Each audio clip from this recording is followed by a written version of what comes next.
الحمد لله رب العالمين والصلاة والسلام على سيد الأنبياء والمرسلين محمد وآله وصحبه أجمعين. أما بعد، مشكاة المصابيح پنځویشتم کتاب الرقاق دا کتاب د بیان د رقاقو کې رقاق جمع د رقیق دا هغه احادیث مبارکه چې هغه د انسان په زړه او ژوند کې نرموالی راولي، هغه احادیث او هغه امور چې رسول الله صلی الله علیه وسلم بیان کړي دي چې تعلق د الله سره او د آخرت سره پیدا کوي او د دنیا او د خواهشاتو نه راګرځي. دې ته رقاق هم وایي او زهد هم وایي. الفصل الاول د حدیث شمیره ده 5144.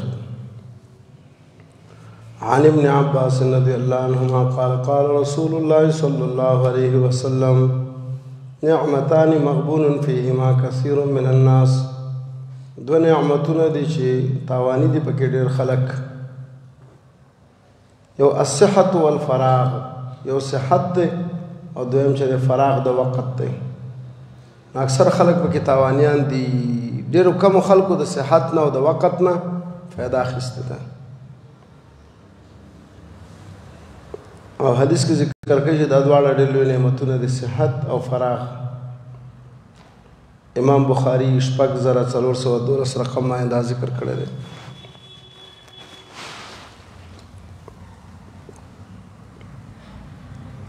د مستورد بن شداد رضی الله عنه نه روایت ده چې ما اورېدلي د رسول الله صلی الله علیه وسلم نه چې فرمایلی والله قسم په الله باندې مد دنیا فی الاخره، نه د دنیا په مقابل د آخرت کې الا مثل ما يجعل احدكم اصبعه في اليم، مگر په شان د هغه باندې چې داخلي یو ستاسو نه د خپله ګوته فی الیم په دریاب کې فلینظر ودې ګوري بما ترجعو، چې دا ګوته څومره اوبو سره راګرځي. د دنیا دومره د دنیا د حقارت او د قلت مثال داسې دی لکه هغه اوبه چې ګوتې پورې نښلي چې کله دریاب ته داخله شي. د آخرت مثال د دریاب د اوبو دی او د دنیا مثال د هغه اوبو دی چې د ګوتې پورې نښلي. نو دا د ګوتې اوبه دا د دریاب د اوبو په مقابل او عوض کې هېڅ شی هم نه دی. رواه مسلم 2858. د جابر رضی الله عنه نه روایت ده چې رسول الله صلی الله علیه وسلم مره تېرېدلو بجدین اسک میت، په یو چیلي باندې د وزې په بچي باندې اسک چې غوږونه یې غوڅ شوي وو، غوږونه یې نه وو. اسک هغې ته وایي چې واړه غوږونه یې وي یا غوږونه یې غوڅ شوي وي یا سره وینه میتن او مړ وو. قال ویلي ایکم یحب ان هذا له بدرهم، دا څوک خوښوي چې دا د ده دپاره په 1 درهم شي. صحابه ویلي ما نحب انه لنا بشیء، موږ دا نه خوښوو چې دا موږ په 1 روپۍ واخلو. نبي علیه السلام ویلي قسم په الله باندې دنیا خامخا الله ته ډېره زیاته سپکه او ذلیله ده من هذا د دې چیلي نه علیکم تاسو ته، لکه تاسو ته چې دا چیلی بې قدره دی دقسې دنیا الله ته بې قدره ده. مسلم 2950. د ابو هريره رضی الله عنه نه روایت ده چې رسول الله صلی الله علیه وسلم فرمایلی دي الدنیا سجن المؤمن، دنیا زندان د مؤمن دی، د مؤمن دپاره پکې خوشحالۍ نه وي. و جنت الکافر، او باغ د کافر دی، کافر پکې خوشحاله دی. خو بیا قیامت کې خبره بالعکس ده. مسلم 2955. د انس رضی الله عنه نه روایت دی چې رسول الله صلی الله علیه وسلم فرمایلی دي ان الله لا یظلم مؤمنا حسنه، یقینا الله تعالی چې د ظلم نه کوي په یو مؤمن باندې. حسنه د یوې نیکۍ یعطي بها فی الدنیا، الله په دې سره عوض ورکړي په دنیا کې، ویجزي بها فی الاخره، او د دې بدله ورکړي په آخرت کې. فاما الكافر ارچ د کافر فيطعم بحسنات ما عمل به لله في الدنيا، ور کې دې شي دلته په نیکیو هغه باندې چې کړی وي د الله لپاره په دنیا کې. کافر چې په دنیا کې کوم اعمال حسنات کړي دي لکه خپل ولی پالل بشري مرستې د یتیم سره مسکین سره فقیر سره کومک لار پل جوړول نو د دې طعام او عوض الله په دنیا کې ورکوي حتی اذا ابزا الى الاخره تر دې پورې چې د آخرت راشي الله یې راولي آخرت لره لم يكن له حسنه يجزي بها نو وي پاتې د دپاره یې ونیکي چې الله په هغې باندې عوض ورکړي د کافر د اعمال حسنه او د امور د بر عوض الله په دنیا کې ورکړي قیامت کې الله ورته نه پرېږدي مسلم 2808 د ابو هريره رضی الله عنه نه روایت دی چې رسول الله صلی الله علیه وسلم فرمایلی دي حجبت النار بالشهوات یقینا دا پټ شوی دی اور د جهنم په شهواتو باندې جهنم د اور مخې ته شهوات او خوندونه مزید دي نو چې شهواتو باندې خپې ورږدي جهنم ته به ځي وحجبت الجنة بالمکاره او پټ شوی دی جنت په سختیو باندې جنت له چې ورځي نو مکاره او مصائب به ګالي متفقون علیه مگر مسلم کې حفت لفظ راغلی دی په ځای د حجبت باندې بخاری 6408 یا مسلم 2822 وعنه دا ابو هريره رضی الله عنه روایت چې رسول الله صلی الله علیه وسلم فرمایلی دي تعس عبد الدینار وعبد الدرهم وعبد الخمیسه هلاک دي شي او تبا دي شي او ذلیل دي شي د دینار بنده او د درهم بنده وعبد الخمیسه او د کمپلی او د صادر بنده ان اعطي کدل ورکول کیږي رضیه خوشاله دی وإن لم يعطى کنه ورکول کیږي سخطه خفه دی تعس ذلیل دی شي وانتکسا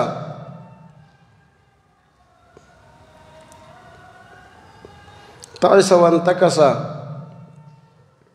نو خوار دی شي او ذلیل دی شي واذا شیک فلن تقش او کله چې دکې ازغی لاړ شي نو ازغی دې نه ویستل کېږي دا ټولې دعای شر دي د داسې دنیا پرست او مال پرست انسان ته اوس دا بل جانب وګوره طوبى لعبد آخذ بعنان فرسه فی سبیل الله ډېره خوشحالي ده او کامیابي ده هغه بنده لره چې دی نیونکی دی واګو او پړي د اس لره فی سبیل الله چې دی په لار د الله کې وي اشعث د سر ویښتې اشعث راسو د سر ویښتې به بروي مغبرة قدماه قدمونه ګرجن وي ان کان فی الحراسه کده مقرر شي په څوکیدارۍ کې نو کان فی الحراسه نو دی په څوکیدارۍ کې وي وان کان فی الساقه او کچېرته دی مقرر شي په وروستني لښکر کې چې پیادل روان وي نو کان فی الساقه دی اطاعت کې فی الساقه په وروستنۍ برخه د لښکر کې ان استأذن کده اجازه طلب کوي کور ته یا نور کارونو ته لم يؤذن له اجازه ولا نه کېږي وإن شفعك سفارش کې لم يشفع له خلق سفارش نه قبليږي فقیر او مسکین مؤمن د لپاره خوشحالي ده او اطاعت او تابعداري او خیرخواهي پکې دومره ده او دومره لوی مجاهد هم دی امام بخاری دا حدیث ذکر کړی دی 2808 او 6415 رقاق کې ذکر کړی او جهاد کې ذکر کړی دی وعن ابي سعيد الخدري رضي الله عنه ابو سعيد الخدري رضي الله عنه روایت دي چې ان رسول الله صلى الله عليه وسلم قال رسول الله صلى الله عليه وسلم فرمایل ان مما اخاف عليكم من بعدي یقینا د هغه نه چې زیریږم په تاسو باندې زمانه ورسته ما يفتح عليكم من زهرة الدنيا وزيرتها هغه دی چې را خلاص بشي په تاسو باندې خوشحالي د دنیا او ډول او سنگار د دنیا زمانه ورسته تاسو باندې لوی خطر ده چې تاسو ته د دنیا ډول او سنگار او زیب او زینت او خواهشات را خلاص شي فقال رجل يوسلي يا رسول الله او ياتي الخير بالشر اي خیر په شر باندې راتلل کوي مانه اوس خو اسلام مونږ راوړی دی نو اسلام نه وروسته به څه شر راشي فسکت نو نبی علیہ السلام چپ شو حتی ظننا تر دې پورې چې مونږ ګمان کړو انه ينزل علیه چې نبی علیہ السلام باندې وحی نازلېږي قال دا ابو سعید رضی الله عنه فرمای فمسح عنه الرحضاء نبی علیہ السلام د ځان نه خوله لرې کړله. وقال ویل اين السائل دا پوښتنه کوونکی چیرته دی؟ وکأنه حمده گویا کې چې د ده یو قسمه ستاینه وکړه چې ډېره ښه پوښتنه وکړه. فقال ویل چې انه لا یأتي الخير بالشر خیر خو په شر باندې راتلل نه کوي. اسلام قرآن او سنت شر نه راوړي.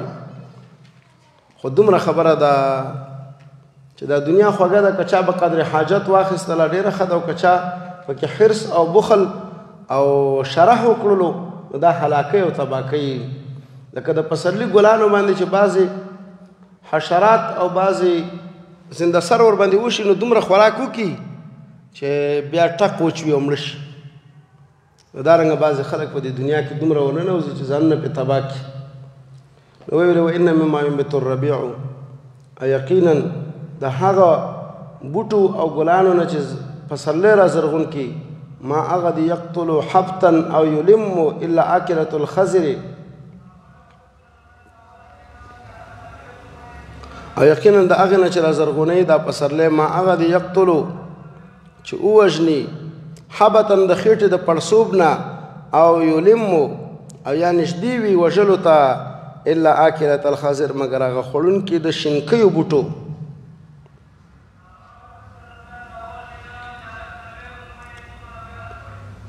اکلت خوراکو کې دا بعضې حیوانات او حشرات حتی امتدت خاصرتها تر دې پورې چې اوږدې شي د دوی تشي نو استقبلت عین الشمس مخامخ شي د لمر سترګې ته فصلتت مواد غایطه کې وبالت او بول کې ثم عادت بیا راوګرځي فاکلت خوراک.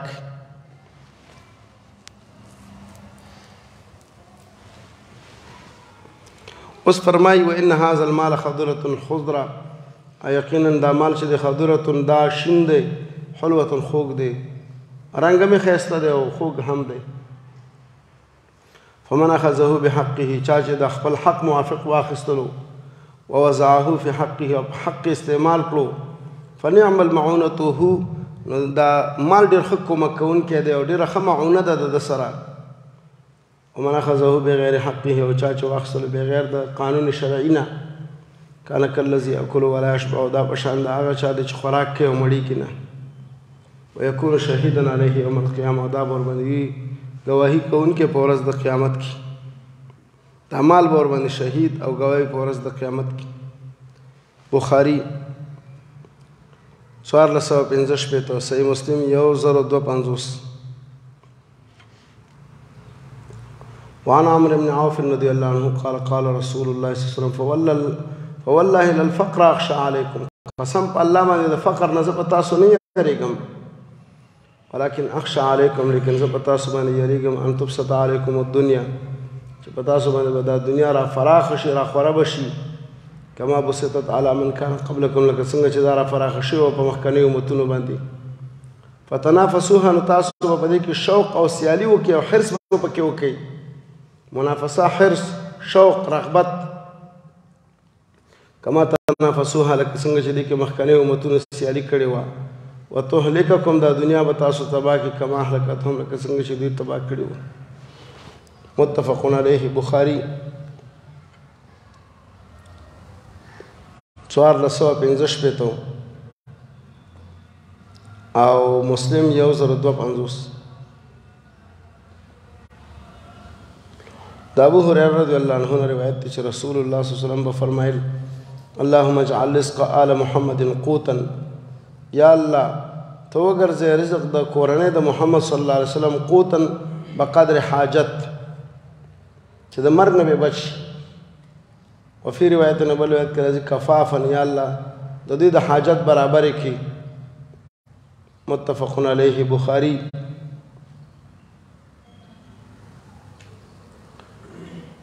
دا ذکر کړی د امام بخاری 4400 دا 4450 مسلم 1055.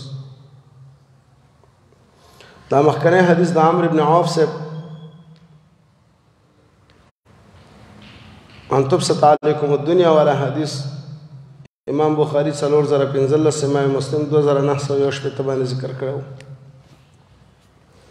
وعن عبد الله بن عمرو رضي الله عنه قال قال رسول الله صلى الله عليه وسلم قد افلح من اسلم یقینا کامیاب دی هغه څوک چې اسلام یې راوړلو ورزقه کفافا او د رزق ورکړی شلو بقدر حاجت وقنعه الله بما آتاه او د الله قناعت نصیب کړلو په هغه څه باندې چې الله ورکړي. قناعت څه ته وایي؟ الاکتفاء بالموجود، چې دا څه موجود دی الله دا کافي دی، دې ته قناعت وایي. نو کامیاب دی هغه څوک چې اسلام راوړي او د رزق ورکړی شلو کفافا برابر د حاجت وقنعه الله بما آتاه او د الله قناعت نصیب کړلو په هغه څه باندې چې الله ولا ورکړی وي. امام مسلم 1054 باندې دا حدیث ذکر کړی دی. ابو هريره رضی الله عنه نے روایت دی چې رسول الله صلی الله علیه وسلم فرمایلی دي یقول العبد بنده وی چې مالی زما مال دی زما مال دی. مال درې برخې دی. و ان ماله من ماله ثلاث،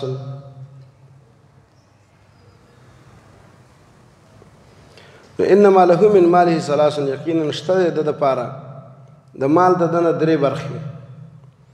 ما اکل هغه چې وی خوړلو فافنا غفانی شو، اوله بسویا چې وی غوستلو فابلا نو هغه زوړ کړو، او اعطا او که ورکړلو په خیر کې او په دین کې فقطنا نو هغه ذخیره او جمع کړو جنت کې.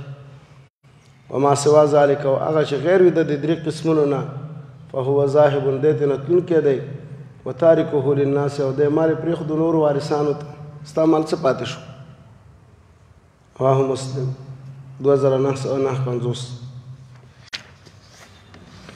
وعن انس رضي الله عنه قال قال وسلم يتبع الميت ثلاثه مړي سره درې شیونه ځي فيرجع اثنان دوتن راګرځي ويبقى ما هو واحد ور سره پاتې کیږي يتبعه اهله وماله وعمله. د سره ځي اهل خپلوان او دوستانه، دویم مال، دریم عمل. فيرجع اهله خپلوان او دوستانه راګرځي، مال راګرځي.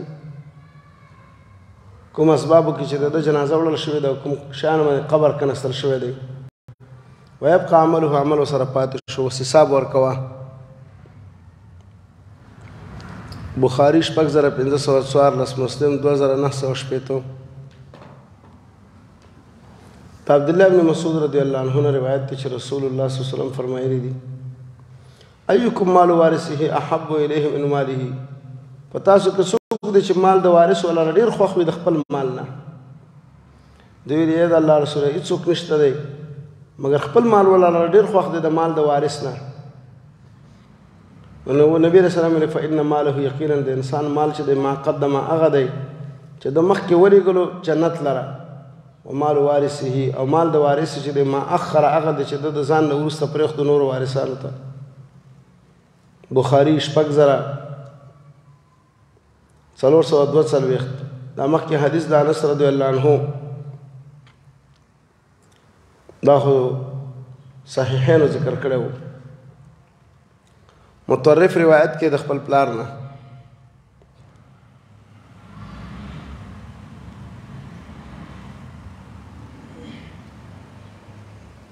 چې هغه عبدالله ابن شخیر رضی الله عنه دی.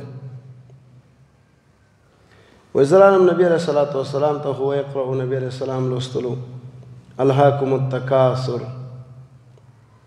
قال نو ویل نبی علیہ السلام یقول ابن آدم انسان وی چې مالی زما مال دی زما مال دی.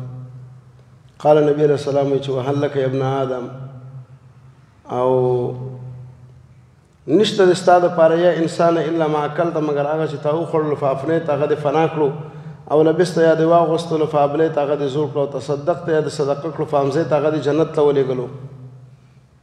امام مسلم دا حدیث ذکر کړی 2958. د ابو هريره رضی الله عنه نه روایت دی چې رسول الله صلی الله علیه وسلم فرمایلی دی لیس الغنا عن کثرة العرض. غنا مالداري دا نه ده چې ستا جایدادونه او سامانونه دې ډېر وي او موټرې دې ډېرې وي، ولكن الغنا غنى النفس. لیکن غنا چې دی غنا النفس دا استغنا د زړه ده، استغنا د نفس ته چې ستا نفس غني او مستغني او بحاجته وي د خلکو او د سوال نه او د حرامو نه.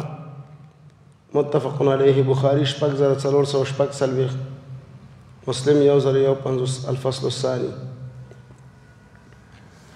د ابو هريره رضی الله عنه روایت ده چې چې رسول الله صلی الله علیه وسلم وفرمایل من یاخذ عني هؤلاء الکلمات ما نه به څوک واخلي دغه کلمات او دا خبرې فیعمل بهن چې عمل په خپله پرې وکړي او یعلم من یعمل بهن او یا تعلیم ورکړي هغه چا لره چې هغه پرې عمل وکړي.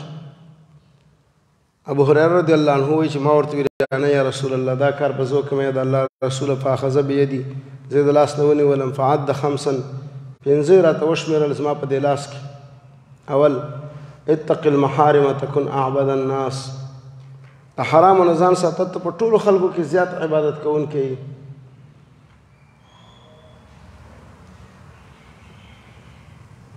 دویم ورده بما قسم الله لك او ترازی اوسه او خوشحاله اوسه په هغه باندې چې الله در په تقسیم کې څه درکړي وي. تکن اغنى الناس ته په ټولو خلکو کې غني وي او مالداره به وي. دریم احسن الى جارک احسان او نیکي کوه ګاونډي سره تکون مؤمنا ته به مؤمن وي. څلورم احب للناس ما تحب لنفسك خوښوه د ځان د خلکو دپاره هغه چې د ځان دپاره خوښوې. تكون مسلما ته به مسلمان وي. پنځم ولا تکثر الضحك او ډېره خندا مه کوه فإن کثرة الضحك یقینا ډېره خندا تمیت القلب دا زړه وژني. ترمذي 2305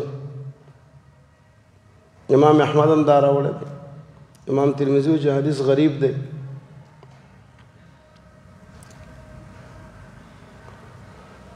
شیخ رحمه الله فرمایي چې د دې دپاره طرق او شواهد موجود دي چې حدیث به درجه د حسن ته راځي. تفسیر صحیحان 913 رقم باندې وګوره. وعنه قال قال رسول الله صلی الله علیه وسلم ان الله تعالی یقول یقینا الله تعالی فرمایي حدیث قدسی د ابن آدم یا ابن آدم انسانا تفرغ لعبادتي ته ځان اوزګار که زما عبادت لره املأ صدرک غنن زه به ستا سینه د غنا نه ډکه کړم واسد فقرک او ستا د فقر ټولې لارې به زه بندې کړم والا تفعل که ته د الله عبادت له ځان فارغه نه کړې ملأت یدک شغلا زه به ستا لاسونه د مشغولتیا نه ډک کړم کارونو کې به دې بند کړم ولم اسد فقرک او ستا فقر به زه بند نه کړم فقر دروازې به در باندې راخلاصې کړم. رواه احمد وابن ماجه ابن ماجه 4001 ترمذی 2406 امام ترمذی وایي چې حدیث حسن غریب دی. سند کې ابو خالد الوالبی دی چې نوم یې هرمز دی. ابو حاتم وایي چې صالح الحدیث دی. ابن حبان ثقاتو کې ذکر کړی دی او یو جماعت نه روایت کړی دی نو حدیث جید الاسناد دی.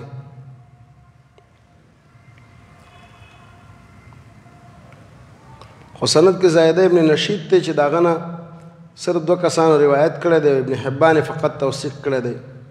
د دې وجه نه حافظ په تقریب کې وایي چې مقبول دی. وعن جابر رضی الله عنه قال ذكر رجل عند رسول الله صلی الله علیه وسلم د نبی علیہ السلام مجلس کې یو سړی رایاد شوله به عبادت و اجتهاد چې د ډېر عبادت او ډېر کوشش کوي. وذکر آخر براعة او بل رایاد شوله په ورع باندې چې د حرام او د مشتبهاتو نه ځان ساتي. نبی علیہ السلام ویلي چې لا تعدل بالرعة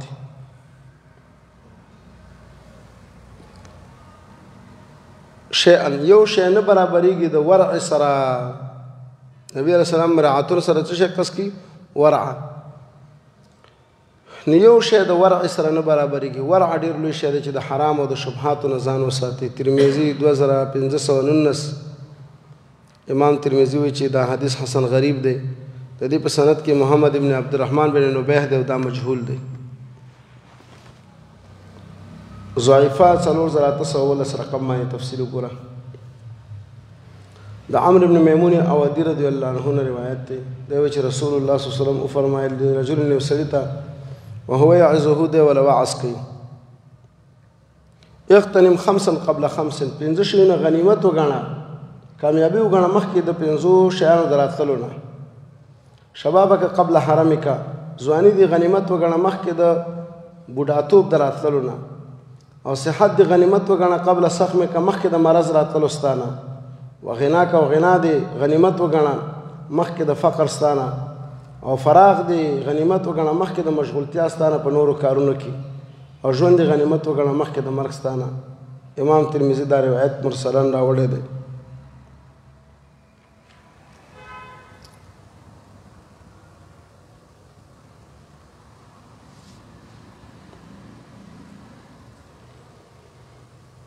ابن مبارک دا په زهد کې ذکر کړی دی. ابو نعیم په حلیة الاولیاء کې، بهقي شعب الایمان کې،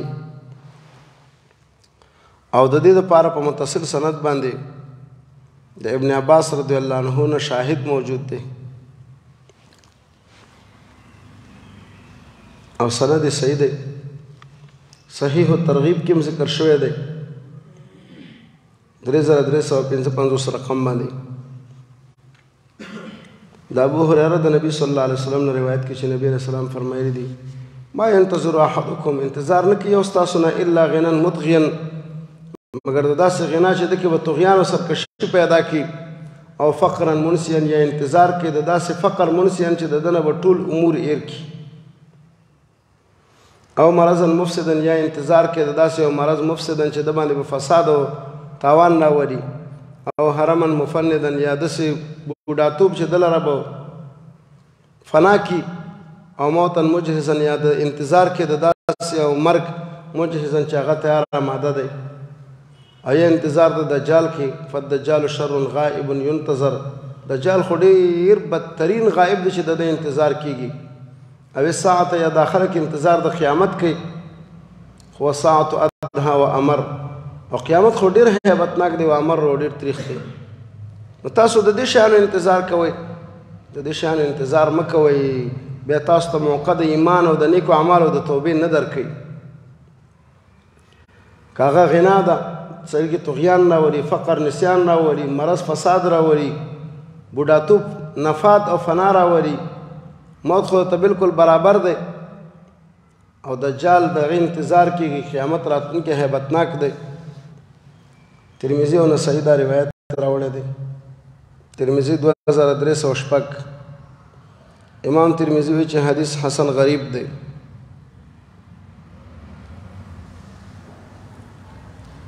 لیکن سند کې ضعف شته دی، د دې وجې نه سند ضعیف جدا دی. تفصیل ضعیف الترغیب 1950 رقم باندې بیا وګوره.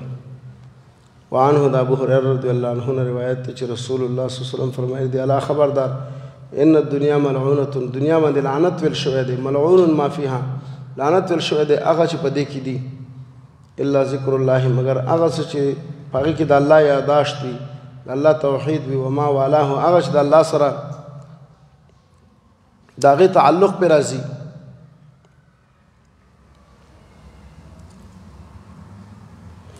وعالم، او دارنګه عالم، او متعلم، او یا زده کوونکی.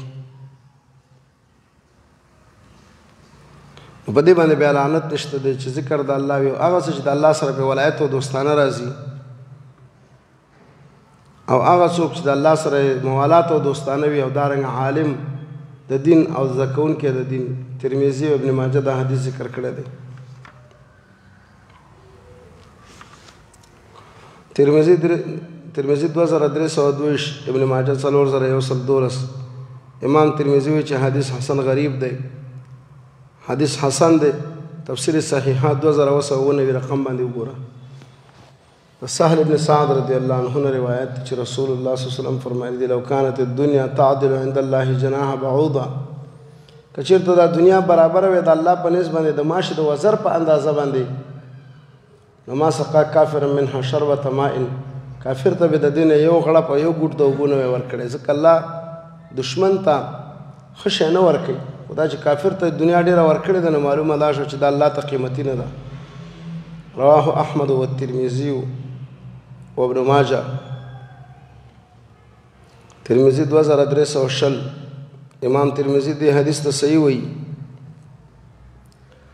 سند خو د دې روایت ضعیف دی، خو لیکن نور شواهد صحیح دي چې صحیحه کې شیخ رحمه الله 943 رقم باندې را جمع کړي دي. ابن مسعود رضی الله عنه نے روایت ہے کہ رسول اللہ صلی اللہ علیہ وسلم فرمایلی دی لا تتخذوا الضيعه، تاسو من نشئ جیدادونه چې دلته کور دی، جیداد دی، ځمکه ده، بنګلې دي، او کورونه دي، او مارکیټونه دي، او باغونه دي. یا ضیعة مراد د دنیا اشیا دي. تاسو من نشئ جیدادونه ځمکې فترغب فی الدنیا بیا هم به ډېر رغبت او شوق پیدا شي په دنیا کې. ترمذي دا حدیث ذکر کړی دی او بیهقي په شعب الایمان کې.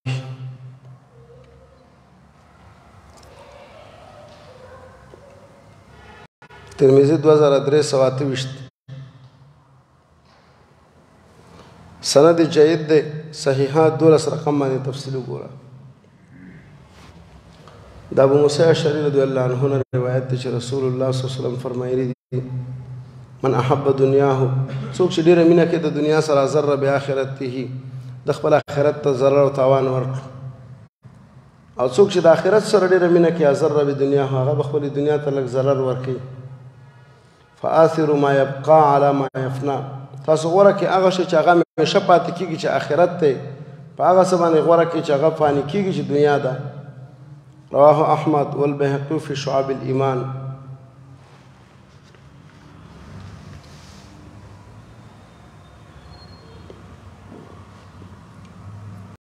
بیهقي دا روایت ذکر کړی د شعب الایمان کې. او د دې حدیث لپاره شاهد موجود دی د ابو هريره رضی الله عنه نه په سند حسن سره تفسیر په صحیحه 3208 رقم باندې ګوره.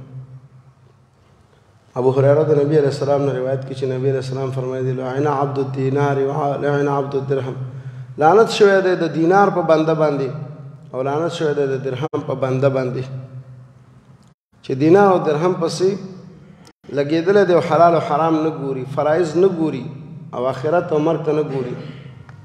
ترمذي دا روایت ذکر کړی دی 2315. امام ترمذي دی حدیث ته حسن وایي. کعب بن مالک روایت کې د خپل پلار نه چې رسول الله صلی الله علیه وسلم فرمایلی دي ما ذئبان جائعان ارسل فی غنم بافسد لها من حرص المرء على المال والشرف لدینه. نه دي دوه وږي لیوان چې را خوشي شي په پسونو میږه وضو کې چې ډېر غرانونکي د دې لره په نسبت د حرص د انسان باندې مال لره و شرف لدینه، او دارنګه چې د حرص په مال باندې او حرص په دنیوي شرافت او عزت باندې لدینه چې دا فاسدونکي وي د دین لره. حاصل که چېرته دوه وږي لیوان ناخوښه شي په میږه وضو باندې دومره فساد او رانۍ به ونه کړي لکه د انسان دین ته چې دا دوه شیونه ډېر ضرر رسوي. یو د انسان حرص په مال باندې، دویم د انسان حرص د دنیا په شرافت او په عزت او مقام باندې. د دوه شیونو خو د خلکو دینونه تباه کړل، د دنیا حرص او د دنیا شرف او عزت او د دنیا اقتدار او منصب. رواه ترمذي و الدارمي. ترمذي 2310 امام ترمذي د حدیث ته صحیح وایي او حدیث صحیح دی. خباب د رسول الله صلی الله علیه وسلم نے روایت کی کہ ما انفق مؤمن من نفقة الا اجر فيها، مؤمن سره خرچ نه کوي مگر دلته پکې اجر دی. الا نفقته في هذا التراب، مگر چې د خرچه کې به د خاورو ګټو کې کومه خرچه چې د په کور اجرا او بنگلا مارکیټ باندې کوي په خاورو ګټو خټو ګټو کې چې لګي دي کې اجر او ثواب نشته، بلکې کا حرام او ناروا دي پکې وکړه ګنام ده. رواه ترمذي و ابن ماجه. ترمذي 2483 ابن ماجه 4113 او امام ترمذي د حدیث ته صحیح وایي، لیکن سند کې شریک ابن عبد الله قاضی دی او غسه الحفظ دی. البته امام بخاری رحمه الله 5602 رقم باندې د خباب رضی الله عنه نه په بل لفظ سره ذکر کړی دی. انس رضی الله عنه نه روایت دی چې رسول الله صلی الله علیه وسلم فرمایي النفقه كلها فی سبیل الله، خرچه چې د ټوله چې په دې کې اجر او ثواب دی، خو الا البنا، مگر ته چې آبادی کوي او په دې کې مال لګي فلا خیر فيه، دې کې اجر او ثواب نشته. رواه ترمذي وقال هذا حديث غريب. ترمذي 2402 سند ضعیف ته.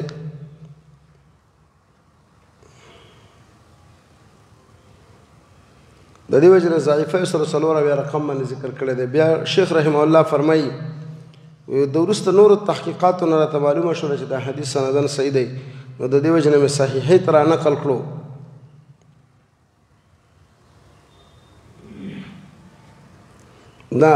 دا روایت د انس رضی الله عنه سندن ضعیف دی.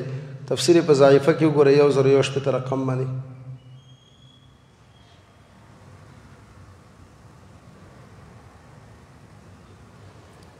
د انس رضی الله عنه نه بل روایت ته چې نبی علیہ السلام فرمایي وروسته دا روایت را روان دی چې کل بناء وبال علی صاحبه الا ما لا دا بیا صحیح دی. وعنه ان رسول الله صلی الله علیه وسلم د انس رضی الله عنه روایت چې رسول الله صلی الله علیه وسلم ورځ راوتلو موږ هم ورسره فرأى قبة مشرفا ویلیدلو یوه قبه یوه آبادي مشرفه اوچته وویلې چې دا څه شی دی؟ صحابه وویلې چې حاضر فلان دا د فلان کې د رجل من الانصار چې انصاري دی. نبی علیہ السلام چپ شو حملها فی نفسه زړه کې دا خبره واخیستله. کله چې د دې صاحب رالو سلام یې ورباندې وکړو په خلکو کې فاعرض عنه نبی علیہ السلام ته مخ وګرځولو. صنع ذلک مرارا څو کرته دغسې کار وکړلو تر دې پورې چې د انصاري پوه شولو چې نبی علیہ السلام غصه دی والاعراض عنه چې نبی علیہ السلام رانه مخ وګرځولو. فشکا ذلک الی اصحابه د دې شکایت ملګرو ته وکړو او ویل چې قسم په الله باندې چې رسول الله صلی الله علیه وسلم خو موږ نه خفه دی. نو دوی ورته ویل چې خرجه نبی علیہ السلام راوتلو فرأى قبة کستا دا قبه او د آبادي ولیدله. سړی راغلو د خپلې قبې ته فهدمها ورانه کړه حتی سواها بالارض تر دې پورې چې ځمکې سره برابره کړه. نبی علیہ السلام یو ورځ راووتلو فلم یرها ویې نه لیده. قال چې ما فعلت القبه هغه قبه او آبادي څه شوله؟ قبه هغه آبادي چې د ګنبد په شکل باندې وي. نو دوی ویلي چې شکا الینا صاحبها د دې مالک موږ ته شکایت وکړلو اعراض وکړه چې تا د ده نه مخ ګرځولی و. نو موږ خبر کړو فهدمها ورانې کړو. فقالوا اما ان کل بناء وبال علی صاحبه هر آبادي چې دی دا وبال دی او تاوان دی د دې مالک ته الا ما لا مگر هغه چې د هغې نه د ده خلاصی نه وي پکې اوسېږي او الا ما لا مگر هغه چې د ده ترې نه خلاصی نه وي د ده اهل پکې اوسېږي او الا ما لا بد منه مگر هغه چې د ده ترې نه خلاصی نه وي د ده میلمه او دوستان پکې اوسېږي. د دې کې بیا ګناه نشته دی. ابو داود 5238 باندې دا روایت ذکر کړی دی. دا حدیث سندن صحیح دی. تفسیر په صحیحه کې ګوره 2813 رقم باندې. دا ابو هاشم بن عتبه نه روایت دی رضی الله عنه وی دا وی چې ما ته نبی رسول الله وصیت کړی و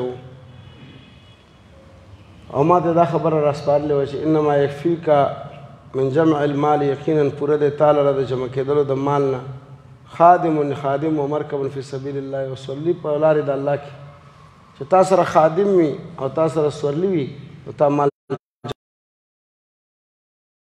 رواه احمد والترمذي والنسائي وابن ماجه. ترمذي 5238 ابن ماجه 4103. دا ابو هاشم بن عتبه ابن ربيعه نه نقل کړی دی. وزه وچه ډوډۍ والماء اوبه په دې ورسره حساب نه کېږي په ورځ د قیامت کې او دا ضروریات اصلیه دي حوایج اصلیه دي. ترمذي دا حدیث ذکر کړی 2341 باندې اوس دا حدیث صحیح ګرځولی دی.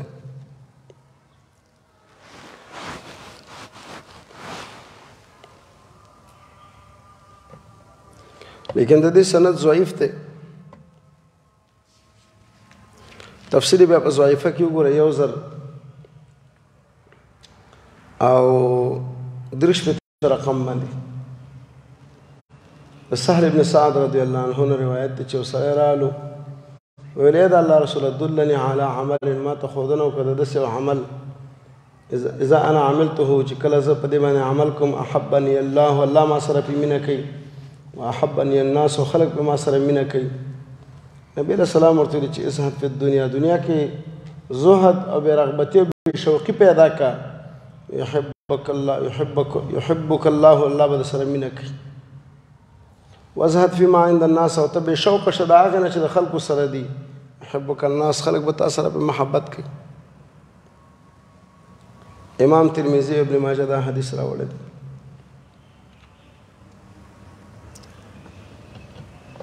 ابن ماجه 400102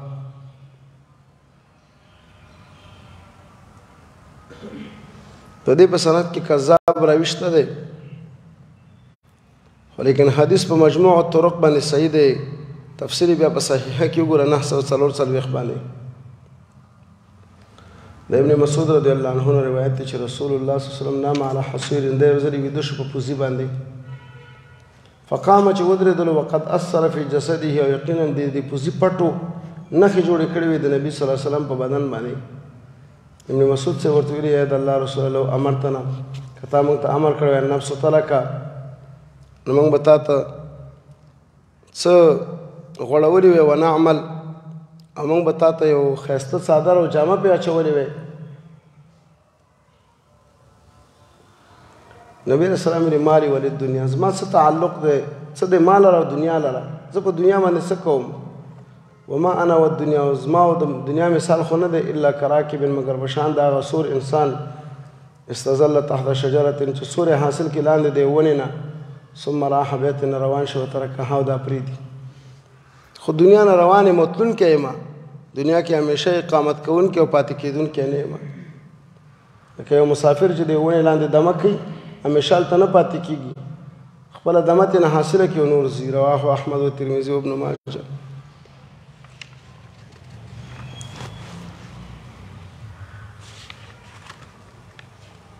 امام ترمذي دا حدیث ذکر کړی دی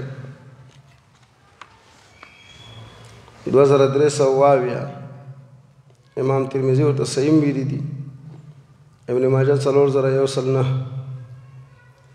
ابو محمد نبی صلی الله علیه وسلم نے روایت کوي اغبط اولیاء عندي مبغوض ډیر مبغوض ترین د دوستانو زمانہ زما په نسبت باندې اغبط دا معنی چې هغه پس ډیره غیبتا او دا ډیر ارمان کېږي. نو زما په دوستانو کې زما په نسبت باندې چې داغه د مقام ډیر ارمان کېږي لمؤمن خفیف الحاظ هغه مؤمن دی خفیف الحاظ خفیف الحال چې د مالم کم وي او مال او اولاد کم وي.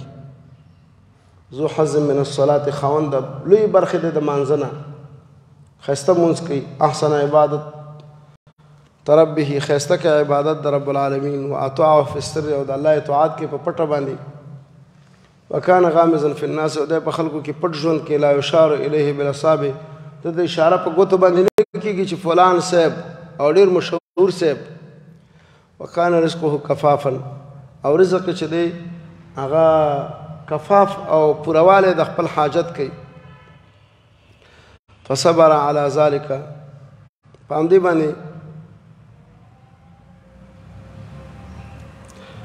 باندې صبر کې ثم نقض بيده دا معنا ده چې نبی صلی الله علیه وسلم چې دا یو غوته په دې بل غوته باندې دسي واله یا خودسي یا دسي چې عجلت منیته قلت بواکیه او قلت راسه مرګ ډیر زر را نږدې وي او قلت بواکیه جړه والے کم وي او قلت راسه میراث هم کم وي. میراث ځکه کم دی چې مال نه دی جمع کړی ژړا والی ځکه کم دی چې ډېر دنیا د دوستانې نشته دی.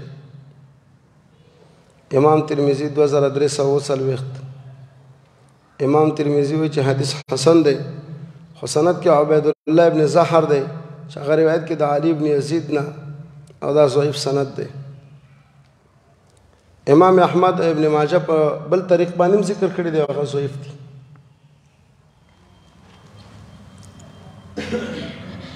وعنه قال قال رسول صلی الله علیه وسلم عرض علی ربی الله رب العالمین ما ته وړاندیز وکړلو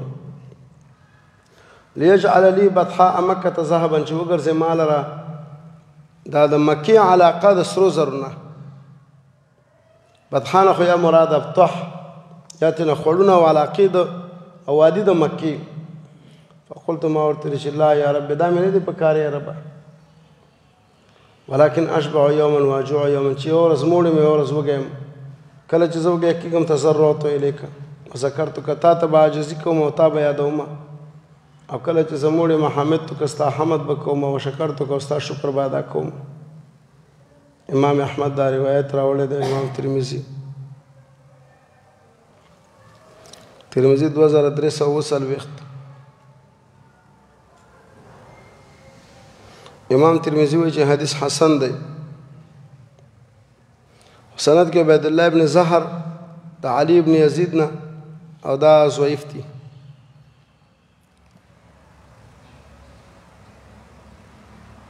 دا عبید الله ابن محصن رضی الله عنه نے روایت ته چې رسول الله صلی الله علیه وسلم فرمایلی دي من اصبح منکم آمنا فی سربه چا چې سبا کړو ستاسو نه آمنا فی سربه چې دی په حالت د امن باندې وي فی سربه په خپل کور کې معافا فی جسده او دلر عافیت د په بدن کې عنده قوت یومه د سره خوراک دی وی ورځ وي فکأنما حیزت له الدنیا بحذافیرها گویا کې چې دلر را جمع شوی د دنیا د ټولو اسباب او وسایل سره چې په خپل کور کې په امن باندې وي جسد د په عافیت باندې وي او رزق د کفافي بس تا ته دنیا سره د بمافیها د ټول اسبابونه ترجمه شوی ده. رواه الترمذي وقال هذا حديث غريب. ترمذي 2346. امام ترمذي د حدیث ته حسن وایي. سند کې اگر که سلمہ ابن عبید الله ابن محصن دی هغه مجهول دی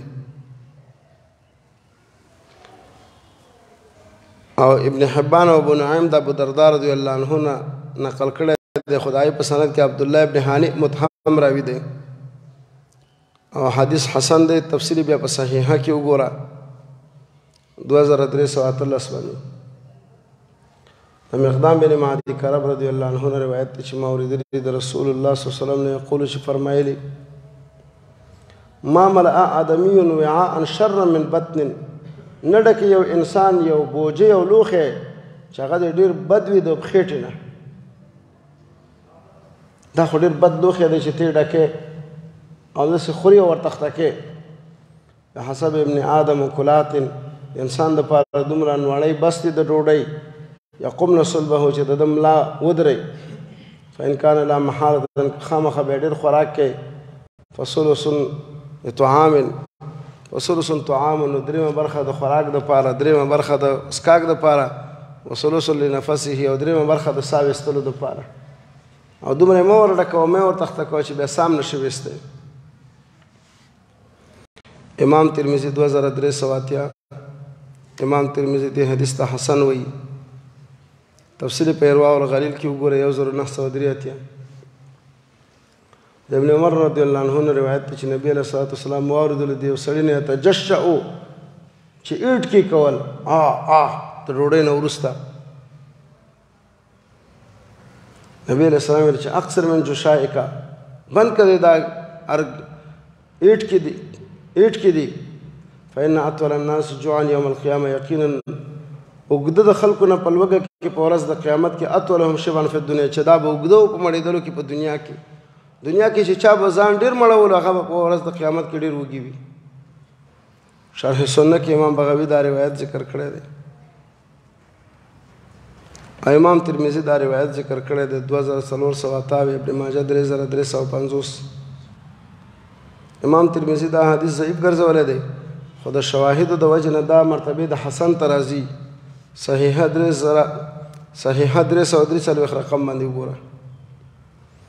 کعب بن ایاز د روایت چې ما اوریدلی د رسول الله صلی الله علیه وسلم نه یقول چې فرمایلی ان لكل امه فتنه یقینا د هر امت دپاره فتنه ده وفتنه امتي المال زما د امت فتنه چې د هغه مال دی. ترمذي 2346. امام ترمذي وایي چې دا حدیث حسن صحیح دی. صحیحه 592 باندې ذکر کړی دی. انس د نبی صلی الله علیه وسلم نه روایت کې چې یجاء ابن آدم یوم القیامه را به وستل شي انسان په ورځ د قیامت کې کأنه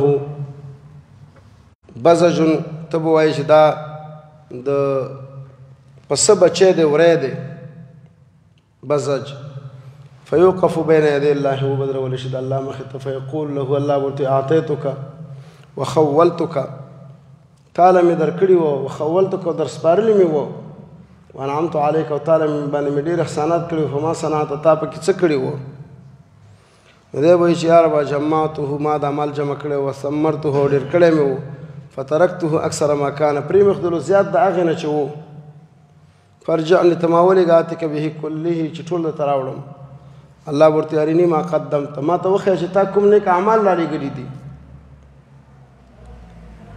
فیقول دی وایي چې رب یا رب زما جمعته وقد ثمرته فترکته اکثر ما کان فرجعني آتک به کله فاذا عبد دا به داسې بنده وي لم يقدم خيرا چې هېڅ خیر به آخرت ته نه وي رالېږلی فیمضي به الی النار جهنم ته به راکش کړی شي ستا مال په ډېرېدلو باندې او مال او دولت جمع کېدلو باندې الله څه کوي چې دا ټول سره زر ټوله ځمکه د سرو زرو نه الله ته ډکه کړي ایمان او توحید د سره نه وي الله یې دنه نه قبلول نه الله ته کوم ارزښت لري امام ترمذي 2420 وضعفه امام ترمذي دا حدیث ضعیف کړی دی چې د دې په سند کې اسماعیل بن مسلم المکی دی امام ترمذي وایي چې د حفظ د وجه نه دا ضعیف دی په باب د حدیث کې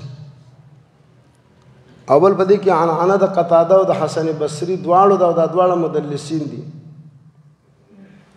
ابو هريره رضی الله عنه روایت چې رسول الله صلی الله علیه وسلم فرمایلی دي ان اول ما يسأل العبد يوم القيامه من النعيم اول چې پوښتنه کېدای شي د بنده نه په ورځ د قیامت کې د نعمتونو یقال له چې ورته وویل شي الم نصح جسمک آیا موږ تا ته صحیح او روغ جسم نه و درکړی ستا جسم او جسد موږ صحیح نه و ګرځولی روغ